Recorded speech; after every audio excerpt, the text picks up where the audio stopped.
Assalamualaikum warahmatullahi wabarakatuh. Anak-anak sekalian, di video sebelumnya kita sudah mempelajari materi tentang pengertian dan dasar-dasar akidah Islam, di mana akidah Islam itu adalah merupakan dasar-dasar pokok keyakinan hati seorang muslim yang bersumber dari ajaran Islam.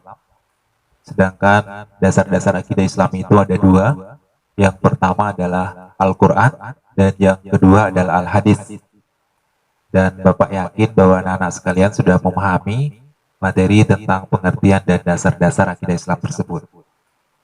Dan di video kali ini, kita akan lanjutkan materi pembelajaran kita, yaitu tentang tujuan mempelajari akidah Islam. Dan untuk anak-anak ketahui bahwa tujuan pembelajarannya adalah bahwa setelah kalian mengikuti pembelajaran ini nanti, diharapkan kalian mampu untuk menjelaskan tujuan mempelajari akidah Islam ini.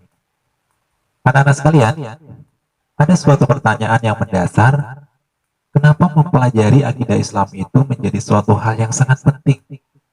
Karena dengan mempelajari akidah Islam itu akan membuat kita menjadi atau memiliki keimanan yang kuat, dan juga akan membuat kita lebih istiqomah untuk mengamalkan ajaran Islam.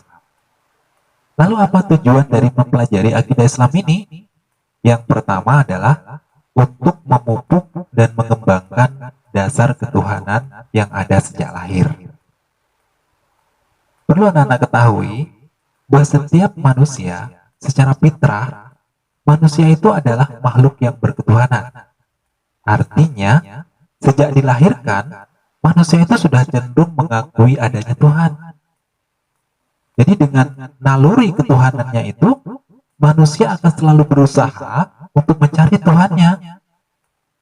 Namun dengan kemampuan akal dan ilmu yang berbeda-beda pada setiap manusia, maka memungkinkan manusia itu bisa keliru nantinya dia untuk mengenal Tuhannya.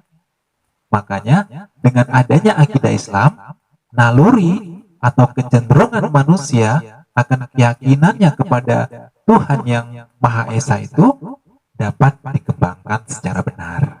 Nah, inilah tujuan kita mempelajari akidah Islam yang pertama. Kemudian yang kedua, tujuannya adalah untuk menghindarkan diri dari kemusyrikan. Nah, perlu anak-anak ketahui bahwa kemungkinan manusia untuk bisa terperosok dalam kesyirikan itu sangat terbuka sekali. Baik itu syirik jali, syirik yang sifatnya terang-terangan, berupa perbuatan seperti misalnya menyembah berhala, menyembah pohon, menyembah bebatuan dan lain sebagainya. Atau bisa juga terperosok dalam syirik khafi atau syirik yang tersembunyi yang ada di dalam hati. Contohnya adalah perbuatan-perbuatan riya, beramal atau beribadah tujuannya tidak karena Allah. Itu termasuk dalam kategori syirik khafi. Nah, bisa saja manusia terperosok dalam syirik tersebut. Maka dengan mempelajari akidah Islam, maka manusia itu akan bisa terpelihara dari perbuatan syirik tersebut. Nah, kemudian yang ketiga, tujuan mempelajari akidah Islam itu adalah untuk menghindarkan diri dari pengaruh akal pikiran yang menyesatkan. Perlu anak-anak ketahui bahwa setiap manusia itu diberikan kelebihan oleh Allah dari makhluk lainnya itu berupa akal pikiran. Inilah yang membedakan manusia itu dengan makhluk lainnya. Dan ini juga yang membuat manusia itu lebih istimewa dibanding dengan makhluk-makhluk lainnya. Namun, dengan akal pikiran itu, maka manusia itu bisa berpendapat, ya.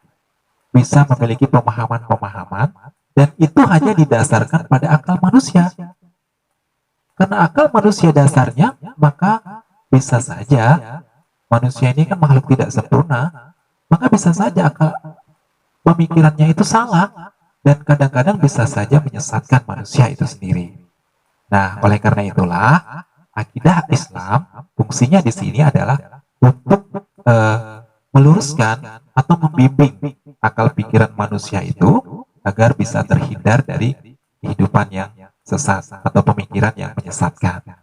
Nah, barangkali inilah tujuan dari mempelajari akidah Islam itu. Yang pertama adalah untuk memupuk dan mengembangkan dasar ketuhanan yang ada sejak lahir. Kedua, untuk menghindarkan diri dari kemusyrikan. Dan yang ketiga, untuk menghindarkan diri dari pengaruh akal pikiran yang menyesatkan. Nah, barangkali ini yang dapat Bapak jelaskan pada pertemuan yang terbatas ini. Jika ada yang belum paham atau ada hal yang mau dipertanyakan seperti biasa, bisa kalian lakukan di chat grup WhatsApp atau Messenger, atau nanti bisa kita diskusikanlah di pertemuan jika ada pertemuan nantinya. Nah, mungkin hanya ini yang dapat saya Bapak sampaikan pada kesempatan ini. Terima kasih. Assalamualaikum warahmatullahi wabarakatuh.